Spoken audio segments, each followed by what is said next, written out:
forme pure noyait le poème. Cette page, comme la 13e œuvre. Un texte s'est écrit en dehors des semaines. Digression éperdue, erratique, incongrue. C'est pourtant ce qui compte le plus, ce qui fait le poème plus grand. Son pas léger, sa poésie plus ronde. C'est ici que j'ai eu envie de faire des ateliers pour Chemin d'art en Armagnac, que j'ai appelé Écrire sur les chemins, parce qu'il y avait cette exposition si belle avec les draps d'argile sur l'eau, au-dessus de l'eau, le jeu des reflets, des lumières. Je trouvais que c'était magnifique. J'ai passé beaucoup de temps avec mon amoureux à lire de la poésie, à en écrire, à en dire. Et voilà, c'est un lieu qui m'a beaucoup inspirée et je suis heureuse d'y revenir avec cette jolie exposition qui ressemble à ce que je voulais.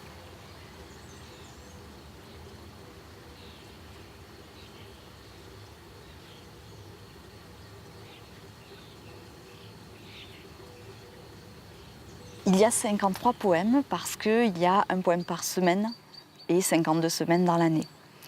Et donc 13 poèmes par saison avec leur progression, leur forme qui évolue au fil de l'année. Et le 53e poème, c'est celui du centre, celui qui permet de passer de 26 vers à 27 vers, du pair à l'impair. Donc c'est un poème qui a une raison d'être technique, mais c'est aussi un poème qui a une dimension symbolique parce que c'est un clin d'œil à la littérature, à Stendhal, qui est l'auteur de La Chartreuse de Parme, mon roman préféré, qu'il a écrit en 53 jours. Et puis c'est aussi 53 jours, c'est le titre d'un roman de Georges Perec, qui est un membre de l'Oulipo, j'aime bien ces choses-là. Donc le roi de la contrainte forcenée, du plan, du cahier des charges bien précis, etc. Et donc 53 jours est un roman qu'il a écrit en hommage à Stendhal, à La Chartreuse de Parme.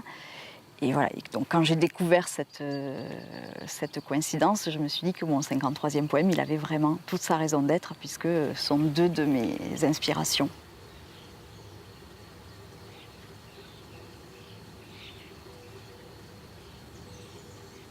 Pour la forme des poèmes, il y a aussi le cycle de la journée, c'est-à-dire que le soleil se lève, puis il arrive au zénith, puis il se couche, il redescend. Alors j'ai cette forme effilée qui est à l'équinoxe d'automne, c'est le coucher du soleil sur la mer, en fait. C'est le reflet du soleil sur la mer tel que je le voyais sur les cartes postales que je collectionnais quand j'étais petite.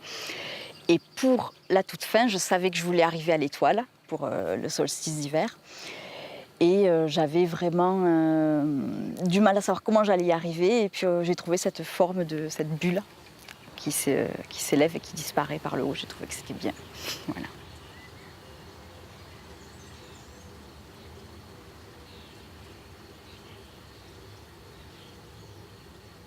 J'ai une citation de Ferré que je ne connais pas par cœur. C'est dommage parce qu'elle est chouette. C'est il dit en gros que les gens qui comptent les pieds, les syllabes sur leurs doigts ne sont pas des poètes, mais des dactylographes. Et j'adore cette phrase. J'ai passé mon temps en écrivant ces textes à compter sur mes doigts pour avoir le nombre de signes exact. Et donc, à un moment, je me suis demandé si j'étais pas en train de devenir une dactylographe. Et en fait, j'ai vraiment pris soin de travailler la musique. Donc, si on prend le temps de les lire, de se les lire, de les murmurer, peut-être qu'on peut entendre cette musique que j'ai essayé d'y mettre malgré tout. C'est pas seulement j'ai rempli mes cases, j'ai aussi essayé que ce soit musical, rythmé, mélodique.